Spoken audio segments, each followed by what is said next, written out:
News. Now, after working with some of the biggest names in TV, producer and writer Ian Brown has turned to one of the smallest names in his garden. The Londoner began writing children's books using his very own tortoise, Albert, for inspiration, who is now pushing 80 years old. Well, Albert was rescued by his wife's family over 50 years ago, and now Ian uses him to tell uplifting tales in beautifully illustrated books. He joined James to talk about the second book adventure, Albert and the Wind.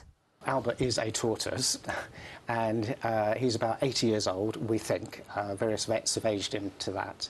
But he entered the family life, if you like, via my wife. When she was a little girl, about 50-odd years ago. She won't thank me for saying that.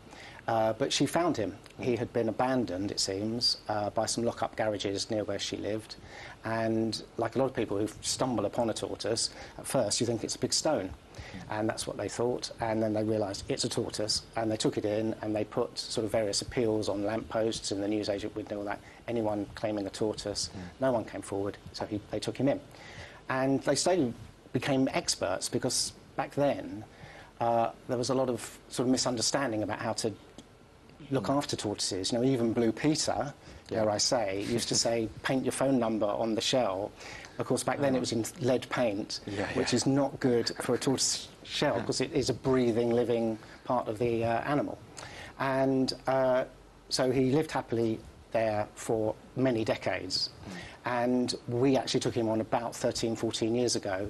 And he sort of generally lives in our garden in East London. And the books came about because these things genuinely happened to him and other tortoises. The first book, which came out in April, Albert Upside Down, and Albert and the Wind, which is the follow-up book, generally he eats, obviously, salad. He eats, you know, lettuce and bits of carrot and bits of strawberry as a treat every now and then. And on a blustery day, it will blow away from him if he's not sort of... What they do is they kind of rest their shell on it to kind of keep it all secure. But if he doesn't do that, it blows away. And I thought, well, hang on, the garden creatures would have to retrieve it, bring it back. And so the idea is they do that, and then he has to think up a way to say thank you to them.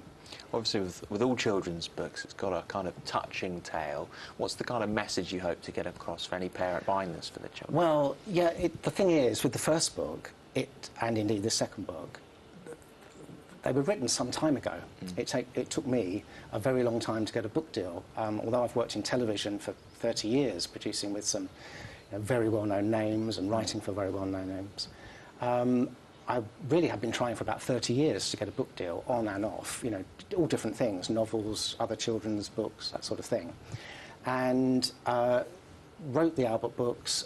Owen Clark, who I work with on another animation project and other things, he agreed to have a go at some illustrations, which were amazing and are amazing. I would highly recommend those to people. And as I say, we wrote it and did it some time ago. But then, obviously, the pandemic kicked in and lockdowns kicked in. And the whole message of be kind, help others, in the first book, literally help others get back on their feet, it all had a much greater resonance as the lockdown went on. And local businesses struggled and neighbours struggled, and you heard about, the hardships going on. And the second book, Albert and the Wind, out now, is all about, again, being kind, helping others, but also about saying thank you properly when you've had that help. Why children's books? Why did you want to write those sort of lovely tales? Well, it just was something I always wanted to do, actually. I just always, from way back when, was writing these more sort of light-hearted, if you like, stories.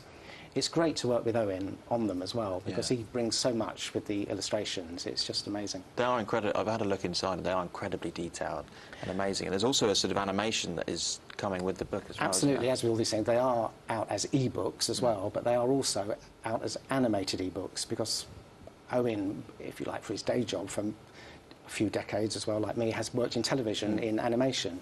I'm just thrilled that we can bring the stories to life even more. And it's a great joy for me as well to do the voices, I have to say, for the animation. I'm not a great actor, so I have to imagine other famous people's voices, if you like. So the spider in it is kind of a cross, and this is very current, obviously, but a cross between Terry Thomas and Leslie Phillips, so he from the Carry On films, if you like.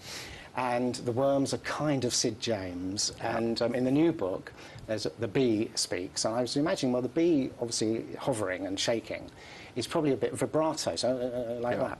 And so the bee is Kenneth Williams doing an impersonation of Dame Edith Evans, and that is not current at all. I totally understand that. But if you sort of Google him doing it, he did it on lots of chat shows once upon a time with Parkinson and such like, and so I've done my best effort at that, and it has come out very comical, I hope. And the kids love it when I read it to them at schools and libraries and wherever now. In a sense, real Albert and illustrated Albert now I call it they've entered the digitort age, ho-ho. But he has his own Facebook, Twitter, his own website now, and the feedback coming is just amazing. And, of course, through social media, he reaches the whole world now. So he's got fans in America, Australia, New Zealand, Japan, everywhere. And tortoises are very important in some countries. They're very important in Japan and China because I think they're seen as lucky. They're seen as sort of an animal to revere. And it's great to sort of bring Albert in all his forms, real Albert and picture book Albert, to all these people. It's amazing. Well, that lovely book is out now.